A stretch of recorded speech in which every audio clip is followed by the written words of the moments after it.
Okay, well, the whole idea of this particular panel is to talk about community engagement. How do you take this information that you've learned and put it into your community? Put it in your family, put it in your church. What kinds of things can you do? It could be, for example, I just got some children's books. Yes. I got Yes, ma'am. okay.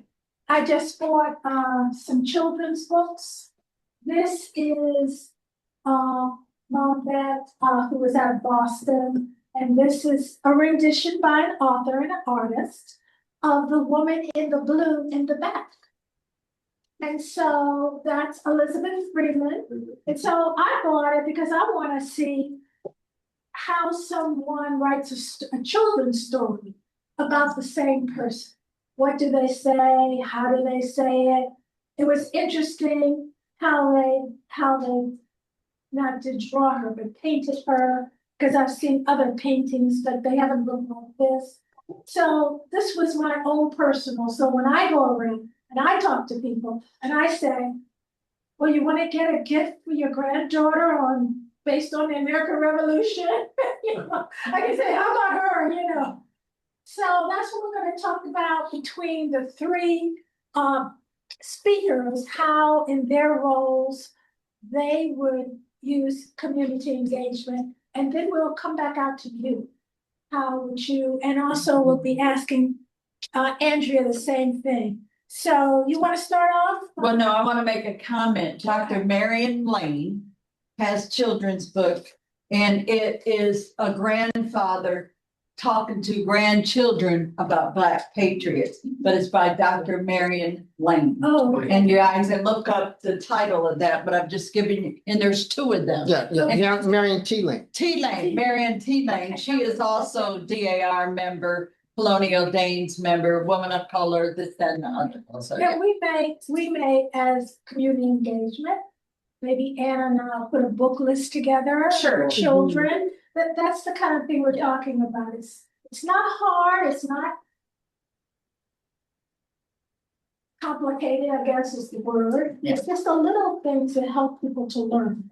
So now that I have my question, this is the first question. Okay, why will we encourage the public to learn more and honor Black Patriots and Loyalists during this anniversary 250? Why will we even do it?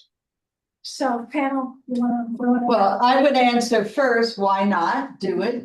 We celebrate everyone else. Why not also include the folks that were also there?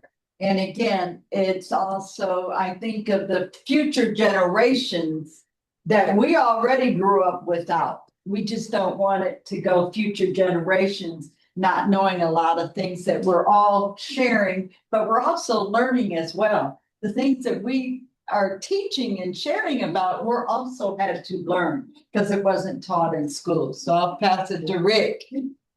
So it's really about the preservation and keeping it going. I'm going to take it from two very different perspectives, and I'm going to go way off the reservation. I saw about 10 years ago a TV show called Special Victims Unit, SVU, and a young lady had been raped while she was in her teens by three young men also in their teens. And she was traumatized by that event because all she could remember is they kept saying, why would anyone believe you if you told them, because you're a nobody? Mm-hmm. And many years later, I guess it was 13 or 14 years later, she saw a girl in the park and she heard her laugh and she knew that was her daughter. So she had a daughter from this rape. But for 13 years, she went around believing she was a nobody because that's what she was told. Now, second part of that, I used to be a classroom teacher, and I knew that the 3rd, 5th, and 7th grades is when we begin to lose our young Black boys. And the reason for that is that's the time period, or those are the grades where they begin to teach slavery. And in those grades, the first picture they have or they see of slaves is Black men in chains. Yes. And again, the way that the men are portrayed in those pictures brought me back to the special victims story. I am a nobody. So it's really important that we begin to teach this, because what we're doing is we're beginning to tell our young Black men and our young Black women that their ancestors were in fact somebody. And the reason why we don't know this is because we all believe that our ancestors were enslaved, as if there was something wrong with that, without realizing that there's something really profound about that. And certainly to learn that we were founders of America, we were builders of America, that we helped build the country, not only from blood, sweat, and tears, but also going out and thinking about the realities of what it meant, the Declaration of Independence meant. So all of those things collectively, I think it begins to turn around for us as a people. Who am I? And I'm more than just a nobody. Andrea, you can. Yeah, chime that's in. cool. Okay, thank you, Rick. Wow, very powerful, about that. And kind of on this end of town here is that, we were not meant to survive, but we did. And, we've been here and we're not going anywhere. So if we don't put pen to paper or story to paper, we're going to lose it. And here in Nova Scotia, where I'm living, at least, you can see the change in the demographic that is here in this small town. It is a small town, and there are a lot of issues here that we need to worry about. And some of those issues are at the intersection of education, healthcare, clean drinking water, access to clean drinking water, and all of those things. And so it feels as though all of the other issues that are happening in the world are being pushed to the front. But the fact, like as Rick said, is that who am I? Who are we? How do we tell that story? And I think that is one of the great ways to do it. And also to call to action, just making sure that we put down, this call out there to get as many of us together as possible so that we can continue this, story and this bold leadership, that we have, so we can transform our ideas into action, our partnership into progress, and our dreams into reality. So we got to put that down. And I always said to the Black Loyalist Heritage Society members, or 12 members in the society, I said, you got to start writing a story, a short story, a poem, whatever it is that you need to kind of bring out so that we can actually share that and engage the community in what we call here gatherings. So we don't even call them community engagements. We call them gatherings here. And so to start to tell those stories, and I myself, based on my age, I'm considered probably in a few years as an elder. And so when you think about that, we got to make sure that we are hitting the youth and just making sure that maybe they are the story writers and the storytellers as well from what they've learned. And don't skip my generation. My generation's right here, smack dab in the middle. And people don't come to us as experts, right? And so we have to make sure that we get as many of these stories down as possible. And books is a great way. Just to let you know that we also have a book list, which I'll put on that document, children's books and adult books, so that maybe we could even share some of those books with each other. Yeah. Yes.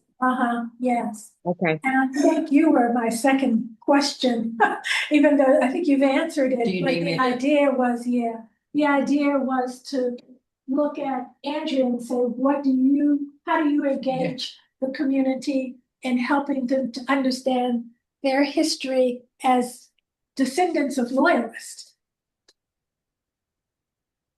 So was that for me? Yeah.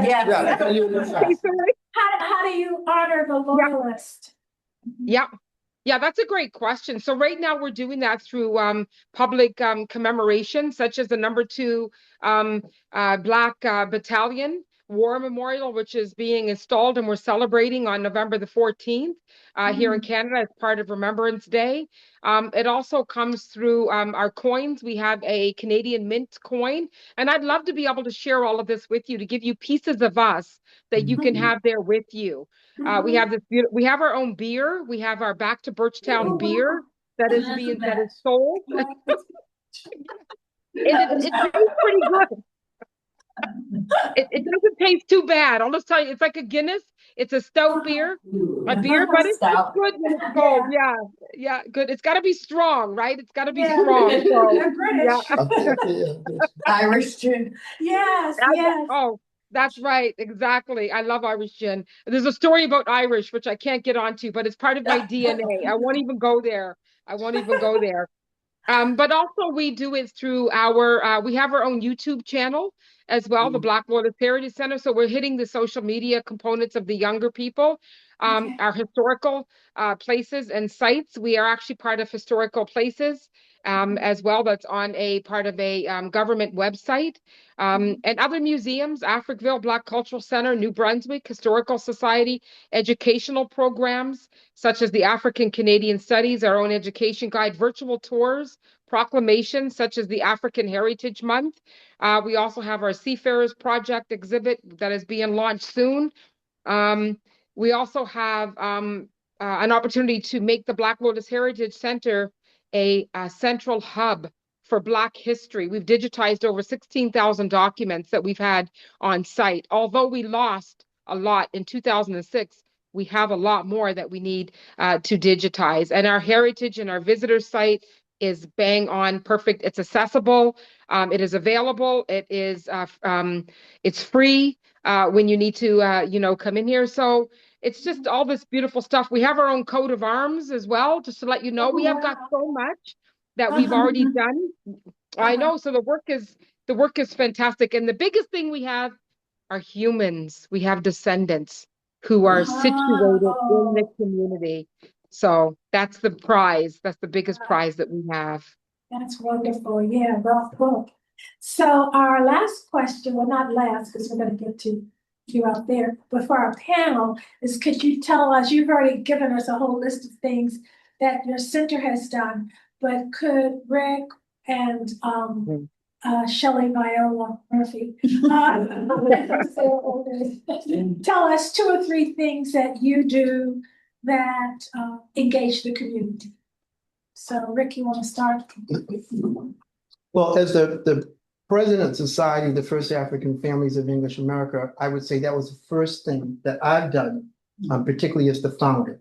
I felt it was very important that we honor and recognize other voices out there that are sharing information and empowering people. For example, in 2023, Andrew Davis is one of our honorees, as well as Steve is an honoree for 2023 for the work that they do within the communities and sharing information. We're very big with our conference. We have a summit. We look at the issues of the day, what the challenges are of the day. We bring people in and try to come up with solutions so that folks can take that information back to their communities. We're big in publications. We have a journal where we ask people to come in and write about their lineage, and not only about the lineage, but what made their ancestor important. And they don't have to be anyone of real importance, but we really want to tell the story of who they are and how their descendants are. We're in the process of, as we indicated earlier, of writing a number of publications around the Revolutionary War. We just spun off a publishing company where we're asking people to come in to write different aspects of African American life. For example, Shelley is going to head up the genealogy area, so people who have genealogical stories that they want to tell. We have a military section, we have a faith section, a religious section, or faith and religion. So we're really going to push people telling stories about their lives, memoirs about their lives, or the lives of their ancestors. So we're big in pushing this information out because we realize the more information that's out there, it really empowers us. And as we look at what's going on politically, and I won't make this a political conversation because I'll really go off on a tangent, you can see how my 96-year-old mother, who really was not into politics, although she and my father both came from political families, she feels like we're going so far backwards. She's seeing things that she saw when she was coming up as a young person, and her response is, I thought we had overcome this stuff. So it's really important that your generation, so she used to say, you're doing too much, and now she's saying to all of us, you all need to go back out there and do the things that your grandparents did, because we never thought that things would be rolled back. So that's part of what I'm doing, we're doing. Thank you. And so for me and the things I'm involved in is number one, be involved. Find out what's going on, not just in your own local community, but wherever you're researching or your family is from. But then the other part of that is I educate. I hope the talks that I do, I'm sharing information and resources, helping people with these applications, or at least to tell the story. Part of that, we're both involved with the Midwest African American Genealogy Institute. It's the only one that's focusing on genealogy of African ancestors. The other ones don't. We've been going on with this will be 26 will be year 14. He teaches, which is not being offered at other conferences or institutes, about tapping into the colonial period, researching for Black folks and how you do it, where you do it, you know, this, that, and other. But again, we have a writing track. You want to write that story? We're going to help you get that story out. Here's the tools, here's this, that, and other. I'm on methods and strategies because we all have brick walls. So I think education is number one and being involved yourself. And if you got to grab somebody with you, that's how you keep it going. Great. And of course, my contribution is the symposium. Or anything that surrounds it. And I'm not on the panel, but anyway, I'm posting the panel, but I have to say this because I guess it was my curiosity on lack of understanding and lack of knowledge on the Patriots. And I know even to today, with this whole America 250, and I'm on Virginia 250, the advertisements still do not show people of color. I mean, you still would not know it, okay? And I can't struggle with it. All I can do is what I can do, and what is this? So, but I want you to refocus and reassess that when you see it, you know that it isn't true. And that the truism is because now you've learned, or you were learning when you came in, you knew even before you came in, maybe, but then you're confirmed as a result of this. Based on all those numbers that Rick gave you, I mean, and the country was not as large as it is now, of course. So we were visible, we were there. I'm sorry we don't have time to talk about the indigenous, because you know, our focus is primarily on people of African descent, but there's a whole nother, I mean, we could do a whole nother seminar on the indigenous. So with that, I want to throw it back to you guys over here, and just in sitting here, you've been here almost 6 hours, I guess. Oh, I'm sorry. I apologize. Sorry, not sorry. Sorry, not sorry. No. If there's one thing that you could take back, it could be to your family, it could be your grandchild, anywhere, how do you think you can use this information? Doesn't have to be complicated or big. I used, for example, the books that you can give your grandchildren. This is actually a color book. This is McDowell's daughter.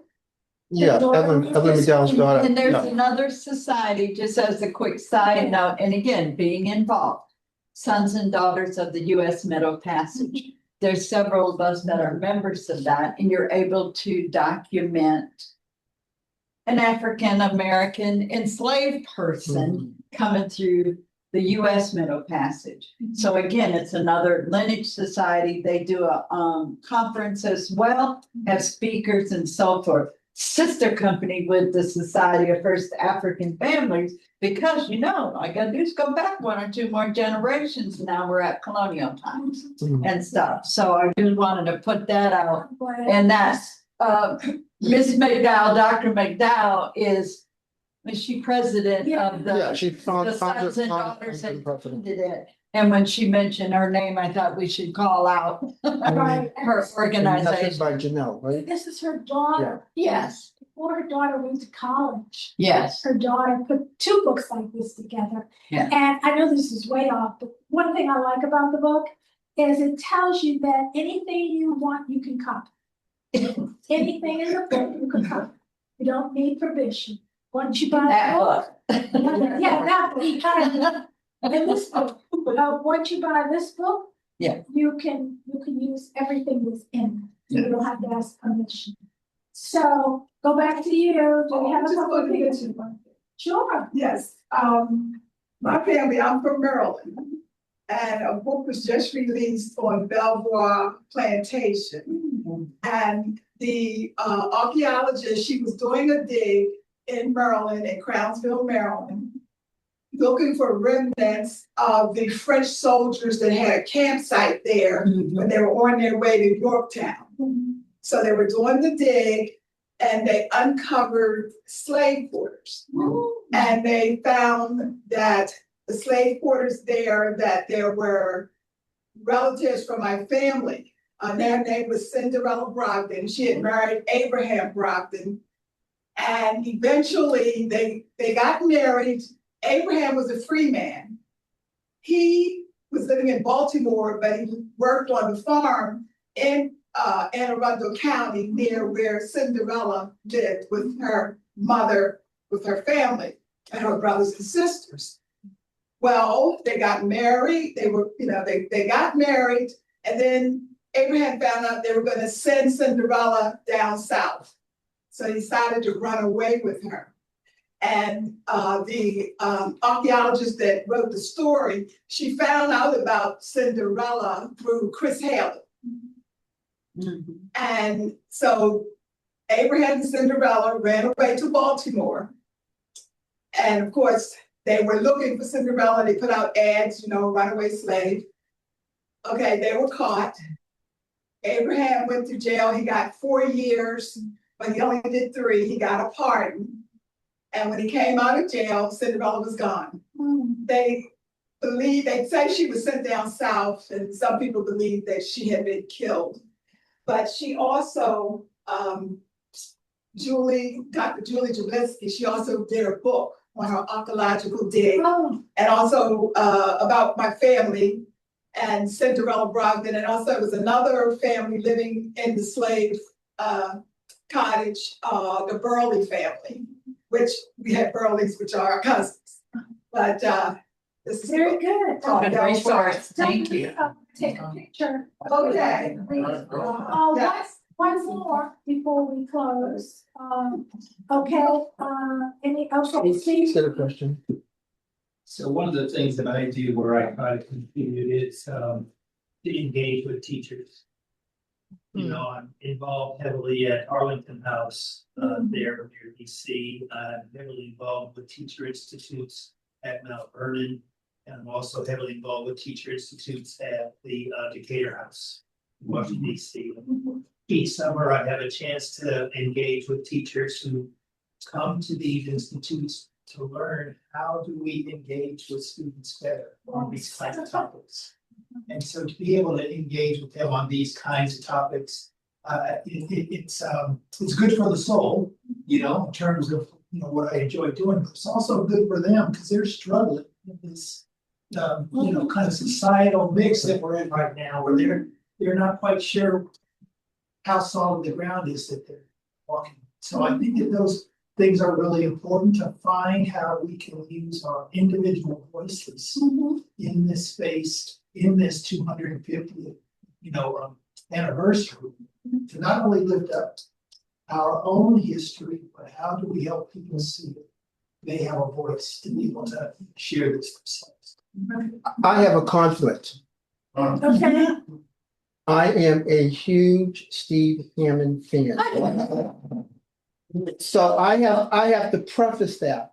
Steve uses his voice in many different ways, not only with the young people, but he deals with Congress, he deals with statesmen. Steve's voice is all over the place in terms of what he's trying to do. So I'm a huge Steve person. So he's humbly saying, I work with this. He works with everybody. Steve is all over the place. So yeah, that's right. Yes. Right. Steve. Just go to the Steve's a one-man show. Yes, Derek. One of my things to support, what Steve is saying. I think that you all remember the Jim Crow and the issue with Johnson taking the presidency after what's his name got shot, Lincoln got shot. yes. And so No, Abraham Lincoln. Abraham Lincoln. Going way back. Ron Johnson. Now taking Lyndon. What I think our children and folks should know is that prior to that, when they were going through that Reconstruction period, white and black people were doing very, very well. There was a small section of people were against, that came out of the Confederacy that were against any advancement. And people were doing well. They weren't lazy, right? So they were not lazy. They were doing really well. A lot of our younger children don't know that. They think we just haven't done anything, no contributions. And then the narrative is that we're just lazy. And I think that's the greatest detriment to all people, because we're all losing it. It's not just us, Yeah. So I think that's a real gap. Right. And also we have to walk the walk. We do. Also, so they This can is see it super and important. model and engage. I've got two more, 1, 2, and then we'll need to wrap up Okay. because I know it's. Oh, it's 4 o'clock. We got half an hour. Yeah.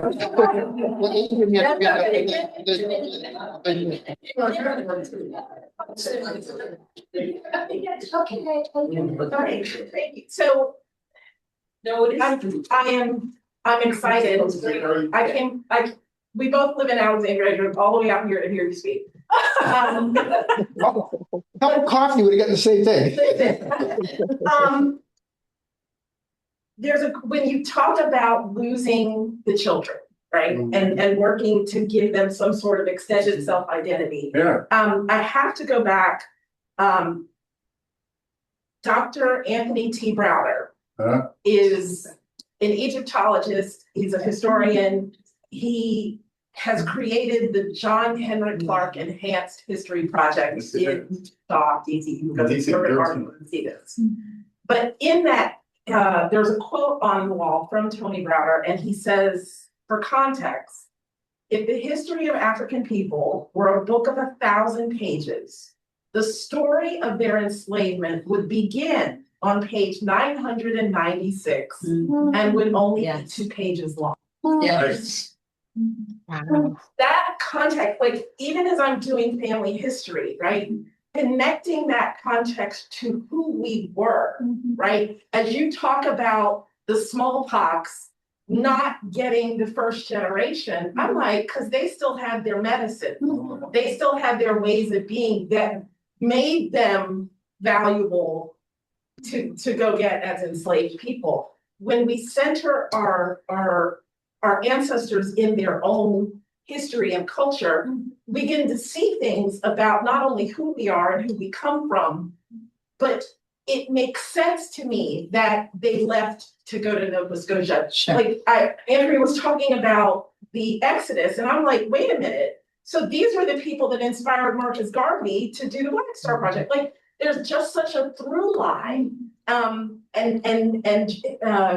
Dr. Gerald Horn has written The Counter-Revolution of 1776, where he's talking about this constant state of resistance and rebellion and African ways of knowing that are mixed into the history, the culture, the law, the spiritual practices. And so I'm excited to see us making these larger connections to these other organizations. Because as much as I do my family history, I'm never going to get any of my people to get excited about joining the Daughters of the American Revolution because they don't see that connection. And I can't lead with do your family history. When I do my 16 greats and I say name all your 16 great great grandparents, I can't lead with so that you can join the Daughters of the American Revolution.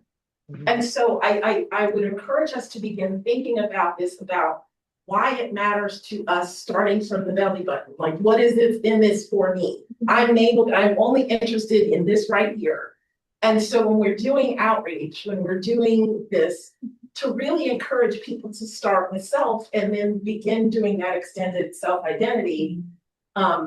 So that the Daughters of the American Revolution now becomes a resource, not a purpose. Well, you know, I think we start with the word history. Yeah. And we begin to realize that it's not one word, it's two words. Right. His story. Right. And it's how we have been portrayed through his story. And slavery is not our story, it's their story. Our perseverance, our contributions, our endurance, all the things that we did to help make this country what it is our story. So like you said, that's page 0 to 998, and 999 about slavery is his story. So I'm with you 100%. And I think that's what we have to convey to our young people. And I was most fortunate that all 4 of my grandparents were kind of rabble rousers, look good in suits and what have you, but they made sure we understood who we were. We grew up in white communities in Massachusetts, so we had to be strong individuals. So they made sure we understood who we were. Every weekend we went to a historical site and understood the historical, because the stuff I did today comes off the top of my head because I learned that as a kid. So how important that is that we understand that we don't get caught up in his story, page 999, we get caught up in pages 0 to 998. In terms of who were we before we came here. And I'm quick to recognize that my people came here in 1619 before many of the others left the peasant farms of Europe. So you got to put in perspective there. So I agree with you. I understand, and that's what we have to start to do with our young people to get them from going down the path that they're going down. So I think when it's at how do we, the question on the table was, how do we get this out, right? So many times I come to these spaces, I see the same people, we talk the same thing. So those who are here, we get it, we got it, done. I think I challenge Shelley, I challenge Rick, I challenge myself, I challenge you, Alicia, is what story are we taking? And yes, of course, what story and date, I want date, time, and how that series is going to happen, taking this story on the road. Okay, we know it, we have it. I've been that little brown girl in Ridgefield, Connecticut that was like, no, it's not, you're not related to, you know, so I've been that girl. So there's things that I've done here in Loudoun County to make sure that people are benefiting. So I believe in policy change. Okay, we have HB 1980 now. You know, that is the Enslaved Access Scholarship. We have a memorial now at UVA. There are 5 schools now that must provide scholarships to the enslaved community. You know, I believe and Pastor Michelle C. Thomas often says, until the lion learns to write, every story will glorify the hunter. So where are the written stories? How are we sharing them with the greater community? I mean, now here in Loudoun County Public Schools, we have an African American history course. Not only just one, but honors in AP. Why? Because we worked on it. We did it. We instilled it. There are times where that is challenged, and those are folks that want to take it away. You can't. So you have to. Some things have to be codified and nurtured and kept. So I challenge this group here, everybody in the room, what does that roadshow look like? Where is my stop? When do I speak? And who's talking next? That's what we're trying. So I want work groups, like yeah. So the title to that is, who are you? Right. Really? You know what I'm saying? Who are you? Yeah. Really? Yes. When does it start? Yeah. Do we get the road in January? Right. Who's on the train? Well, I started in Charlottesville with that exhibit. Yeah, I'm Because gonna go get a sign. I'm looking all about, and I'm saying this as a side thing. Actually, When I moved to Virginia in 2003, I really didn't know about Monticello and all the historical aspects in that area. Jefferson, of course, I knew of them, but I didn't know I was coming to that area.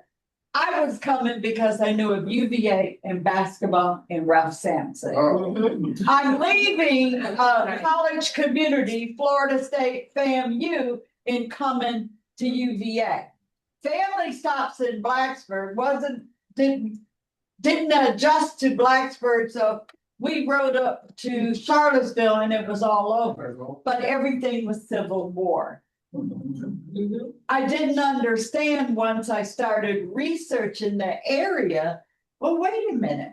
What about the Black people? So again, that's why we have that exhibit, and I give kudos to Dr. Andrea Douglas of the Jefferson School African American Heritage Center. She said, I want this here. I want it to show up here. So if nothing else, they'll learn about, say, 50, 60 different people from the area counties who were involved and also what happened there. I was there probably 5 or 6 years before I even understood that there was a prison camp there. Yeah. Had no idea. Right, Nobody taught that in school to me. right. Well, take You that- know, and then to find all my family all around me. So then I said I was led here because I had no connections. Jefferson County was my only Virginia, AKA West Virginia, was my only connection. Second great grandmother was right in Nix County, born, enslaved, and freed by her daddy, the slave owner, who was renting people to UVA. And then it started unfolding. So the stories come when you tell them and you talk about them and you engage in them and stuff. So she's got, Jennifer's got her hand I up. don't have a question, I just wanted to go back, You still have a question? Yeah. I don't have a question, I just wanted to go back to what Andrea had said in her talk about the trauma. Yes. I think all of this research and publications and lectures and symposium will help in that area. I know that I never really thought that I was affected by a lot of this stuff until I'm gonna get political, until this last election. And I literally, I was on Howard University's campus on election day. And I went to bed that night with my closed shirt on and sleeping, you know, and see what happens. And I woke up and my daughter said, Mom, we're in a fascist state. She said, I don't know what's going on. And I went from depressed on Wednesday to pissed off on Thursday. And I was one of those people that if you had talked to me on Monday before the election, I was one of these people, I'm not leaving this country. This is my ancestors' blood is in the soil since before this was the United States of America. I'm not leaving, blah, blah, blah, blah. You know, my history is here. I'm doing my research here. But now I'm feeling like, well, I only got about 30 more years of good living. I don't think I can do this. I'm like, I gotta go. I can still do my research. Other people can do the research, but I just don't feel necessarily invested anymore in this place. So I'm trying to get over it. I'm trying to get over that. It's coming out a little bit more that I'm like, oh man, I'm finding out more and more research, more and more things about the contribution that we made before 1619. But I really think that, you know, learning this stuff, because I didn't learn so much of this stuff, and my mother was an educator, and she made sure we read books about Black people. But I was in college until I found out about Reconstruction and all of that happened. And I was like, "Someone tell me this?" Well, I was mad, I was angry. So anyway, I think it's. And I think there's more than just you thinking that way and feeling that way. That's right. She's got a question. I just, Well, I guess I'm in it because I wanna know what a person like me, a person that don't have 14 people in Revolutionary War and don't know how far. That you know, that you That you know know of. of. That I know of. I don't have anybody that is from 1619. I can only go back to 1850. So I need to know. That's huge. I need to know what I can give Yeah. to somebody about the You Revolutionary can War. tell the What story, can that's I the tell road show. Get up to 1850, because that's a big, huge factor. Just you saying 1850. Right now, you just debunked every white person that ever said there was a 1870 brick wall. You just debunked it right there. Okay, For the value. I talked about my grandparents, so I'm gonna talk about my grandmothers. There you go. My maternal grandmother would say, where are your people from? Yeah. Where are your people from? South Carolina and North Carolina. So hold that point for a second. And my maternal grandmother would say, what are your people's names? Now, the reason I asked those two questions, because half of our ancestors were here before the Revolutionary War. So half of you, at least, were here before the Revolutionary War. There you go. South Carolina is unique because we know the ships came directly from the motherland to South Carolina. You almost now, Up in Barbados. and you can almost find the ships that they came on now. Yeah. The technology out there, they now know the Names. places that they left in Africa, Yes. the name of the ship captain, how many people were on the ship, Physical descriptions. when they came over, when they arrived in South Carolina, and who bought who. So there's Names, that's the same name. But the point That's the is, but the end of point, your puzzle, but- and right. that's what you're talking about, so every year you put another piece in that. that's right, it's a jigsaw. You know this. He Right, told oh you yeah, this. you're already starting ahead of the game. And that's South Carolina. That's okay. Gadsden's Park. 14, just borrow one of you. I got a couple I don't want, I'll give them to you. But let me say, that South Carolina and where that museum is built at, that was 50% of the African slaves that came into this country. Not talking about Virginia, came into Gadsden's Park. Yes. So girl, don't stop, because everybody that you got in 1850 got mamas and daddies and aunties and cousins. You just gotta find them. Yeah. And you know what you really have to do? And had I made this statement in my early 20s, I would not have believed it. You have to open up. And what I mean by that, the ancestors speak to me. They surely do. And I receive it. Virgin. Yes. And when I did all my research, I didn't know jack squat. I went someplace and something said, pull that book. I pulled that book out. And that's what I found my ancestors going back to 1619, and everyone told me I was crazy, and I printed it out, and people said, we went behind you because we didn't believe you. When I wrote my first book, the publishers did not believe me.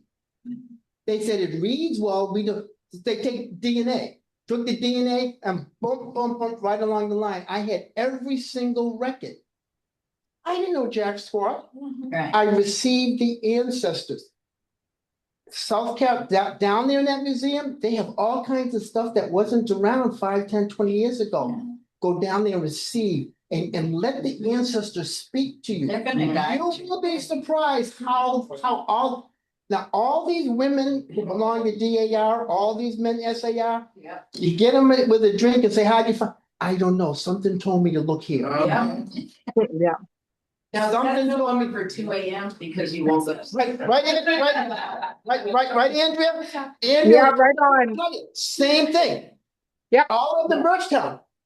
She and Yep. I talked 3, 4 years ago. She says, I don't know why, but something told me, look here, and I found them. Yeah. Yeah. Receive. Yeah. Let the ancestors take over my Yep. system. I've been slowly, but I'm not learning. No. But you know what's gonna happen? When you receive, the chill will go down your back and you'll say, I can't believe it. I found this. I have one more. I said this. And, I have one more statement or question, and then we're just gonna close the panel. And, then Donna is gonna close this out. So. We got 10 minutes. So I'm gonna make this real quick. Okay. Bye. So when we're talking about what we do, it's beautiful to have the AP. We in Alexandria, we have a AP African American history teacher. And I pulled him out of the high school, but I'm the director of the Alexandria People's Assembly. Pulled him out of the high school and we opened up an African American studies course for the community. So that the teachers, so that the students whose schedule didn't align with when he was teaching that class could come get the knowledge that he was dropping. Yes, so we do that, and we also have the freedom of thinking. So, and the other thing that I want to say to Jennifer, a couple of years ago at Oggs, I don't remember, I did a presentation called The Mental Health Considerations of Family History. This is not, what Rick said without saying is, this is a spiritual practice. Yes, it is. But what he also said is, this is taking a toll on the emotional staff. So I am a member of the Association of Black Psychologists. And this Black psychologists have created, coming out of Katrina, dealing with the African-American first responders who were down in New Orleans seeing terrible things. They began hosting what we call Salvona healing circles. What does that mean? Salvona healing circles. Salvona is a word that says, I see you, and it really means we see you. And so these healing circles, and we host them virtually, we showed up in Buffalo, we showed up in Haiti, like we're going all over these places, offering these healing circles for people of African descent, people with a lived African experience, to just process what it is to do this work. Because I can't tell you how many people I've met who have stopped because they couldn't handle it. Yeah. And when you shift it back into perspective, you may or may not decide to stay or go, but what you can begin doing is put it in perspective and say, part of the reason why they're out there acting a fool is because they know some history about us that we don't recognize. Yeah. And when we know that history, our perspective of how we respond to the extinction that is happening right now, and I mean extinction from a psychological perspective, and you see an increase of behavior before we wipe it out. Right. And so I would offer to you that all that stuff that is happening is a sign of the progress that we are making as opposed to the end of something. This We are- is- we are reclaiming our ancestors, to go reclaim this history and get it out to people. And thank you to 50, because now we have a choice to make that a louder. That's right. That's Yeah, right. exactly. This is to get your head. In other words, when July 4th comes up and they go to the courthouse and they start reading the Declaration of Independence, instead of you saying, like my father used to say, not about me, about that. I want you to step forward It is about. and say,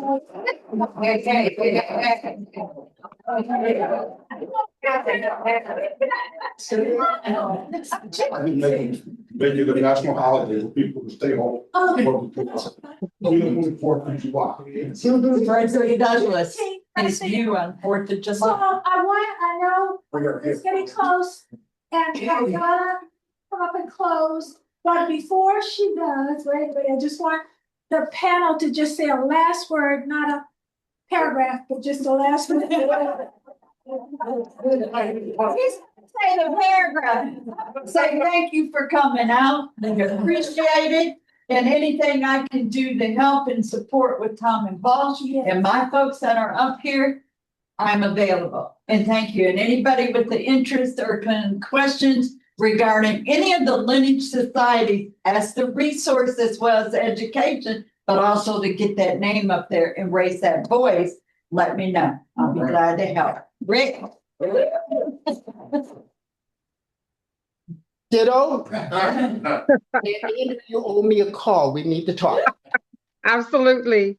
I'm going to do that. The last thing I want to say, two things very quickly is, why don't we write a book? Why doesn't Canada, Nova Scotia, and the United States, where you are, let's write our own book. Let's write our own story. I'm there. Let's get that That's a started. good idea. let's Yes, do that, Rick. Partner with the right? society with that, with Franklin Pearson. And my last word is with Daniel Coleman, Mm. whom I have adopted. Yes. I'm not related to him, but I've adopted him. He retired in Loudoun County after the siege of Yorktown. And I'm trying to get a marker on the courtyard in honor of Daniel Coleman and the other 6 or 8 soldiers who either retired here or were born here. So when I put out the call, because I have everybody's email. The only problem with me and Anna. I put it out, please support us. This is a new project, I keep taking it on. Don't come to my house. Now, this is not now, Gertrude painted this. We have no picture of Daniel Coleman. You know, we only have in the courthouse his pension his request for pension.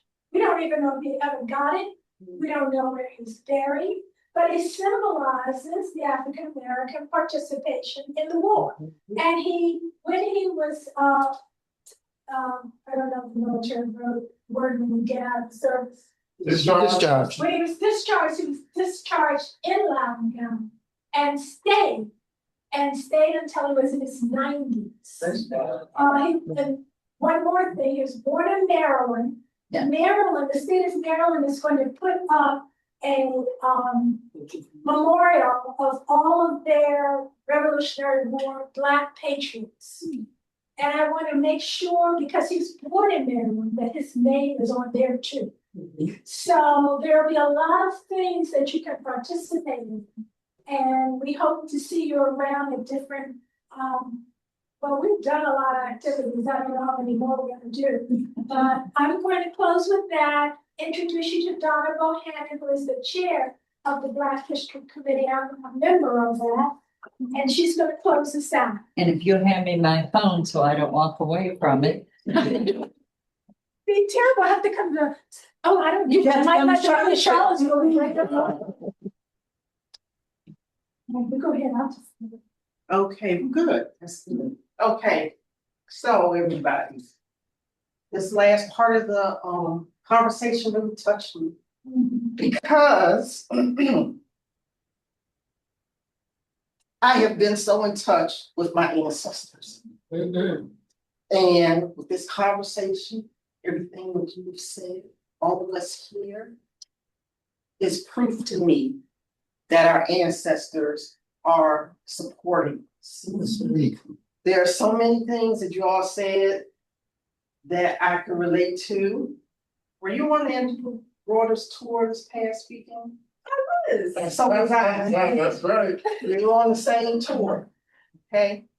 So there's so many things I can relate to. And just let me say that I am a Black woman and who was a political science major. So this American government concentration. So as you can imagine, these times are challenging to me.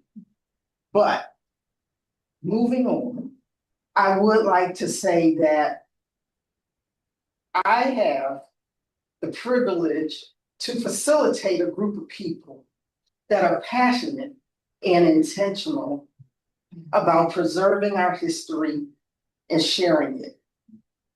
And also I have the privilege to work with these people to be associated with a world-class history, research, and genealogy library, the Thomas Folch Library.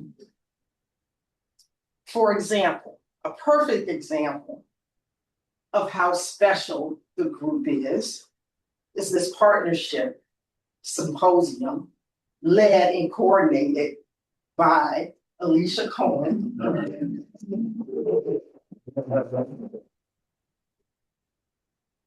And all the Black History Committee members that have been at the forefront of making this day happen. Raise your hands for those who are still here.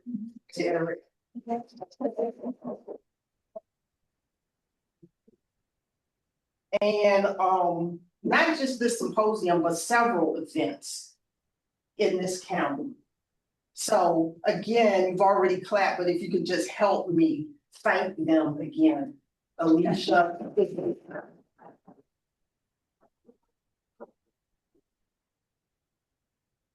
Thank you all for bringing our esteemed presenters. Yes.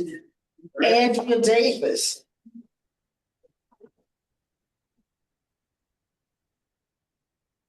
Rick Murphy and Dr. Shelley Murphy. And so what I thought I would do is just let you know what I've learned. First thing I learned is Rick Murphy and Dr. Shelley Murphy are not related. They are. We are. Cousins. That's right, somewhere along the line. Okay, now Alicia said earlier, she's mentioned that, we're all here learning, right? So again, I will just let you know what I've learned from each of you. So what I learned and what resonates with me from each of you. So Andrea Davis, you talked about many of the loyalists or people that went to Sierra Leone. And so I know I would like to learn more. Africa is very special to me. I've worked and lived there, and that's where I have learned to, connect with my spirituality. So that's one of the things that I really appreciated in what you were saying. Rick Murphy, I was impacted by that statement about cultural recognition of ideals from the African ancestors, those ideals of freedom that they knew from Africa. Dr. Shelley Murphy, I think I'm going to use your quote because that's exactly how I view the opportunity for the 250 recognition. I call it a recognition. Yeah. The opportunity that it gives us to focus on not just the great men of the politicians and of the military, but to also, caught up my bobby pin, to also understand that freedom's road was walked by many feet, but some were never credited for the miles they gave. So thank each of you for giving us the information so that we can go out and give those people the credit for the miles they gave. Thank you. That's very good.